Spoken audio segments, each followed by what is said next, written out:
Hey folks, welcome back. My name is Krishna. If you're new to the channel, welcome. In this week's video, we're going to take a look at shading techniques that will be applicable to shading volumetric shapes such as spheres, cubes, cones, tapered cylinders, and etc.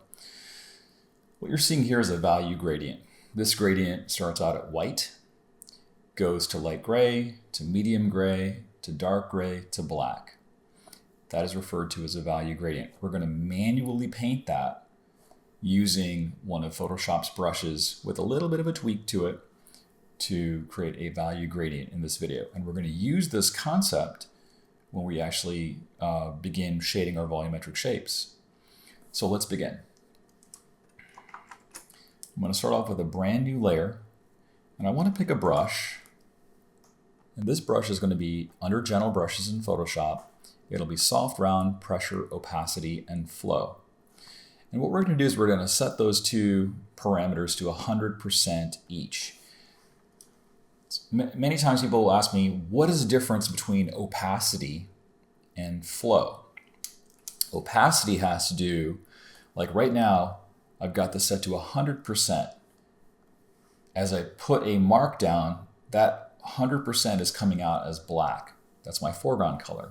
We can see that there's a direct correlation between making the mark and how dark that mark is. If I were to drop that opacity to 50% and make the same mark, it is lighter. If I drop it down to 20%, it's even lighter. Okay, so opacity has to do with the maximum limit of the ink that is dispensed. Super important to understand that. Now, flow has to do with how quickly a brush builds up. So let's go ahead and set opacity to 100%. We'll set flow to 50%. So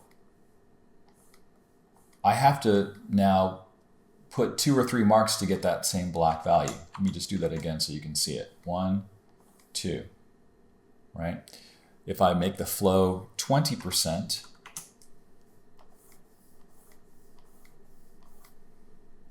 I have to keep going over that to get that same dark value. So that's flow.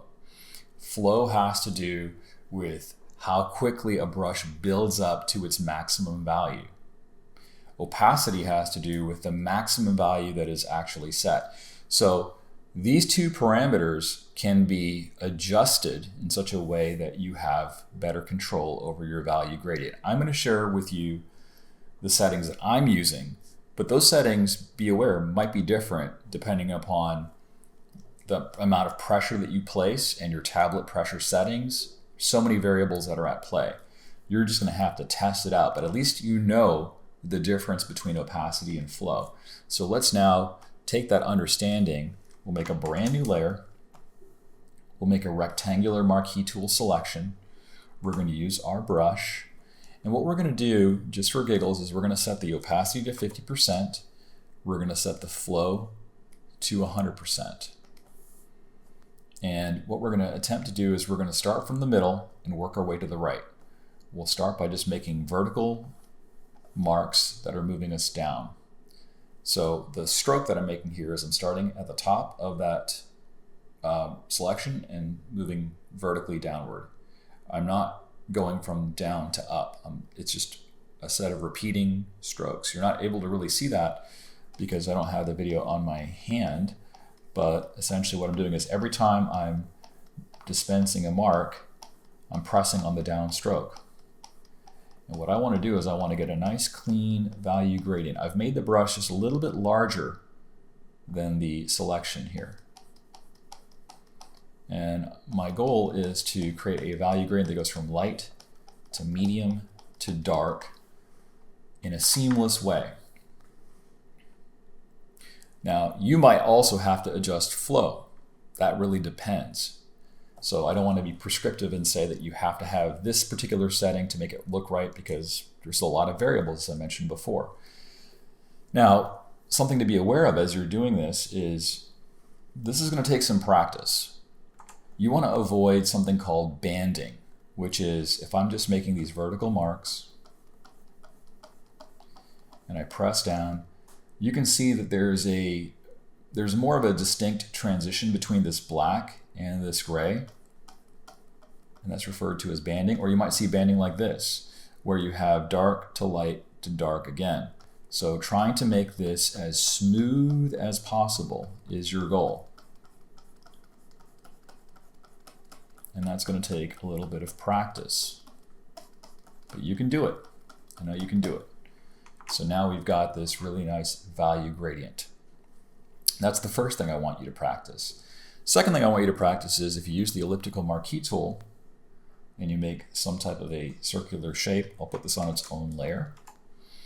I'll make sure that the brush size is just a little bit bigger, if not roughly the same size.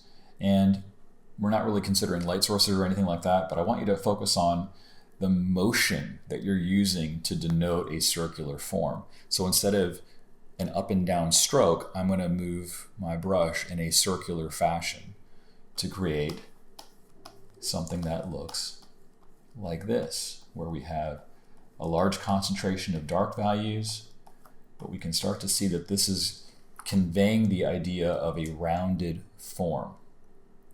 So these are two techniques, both with the rectangular marquee tool and the elliptical marquee tool. You can practice conveying a value gradient where you're seeing light to medium to dark values of gray.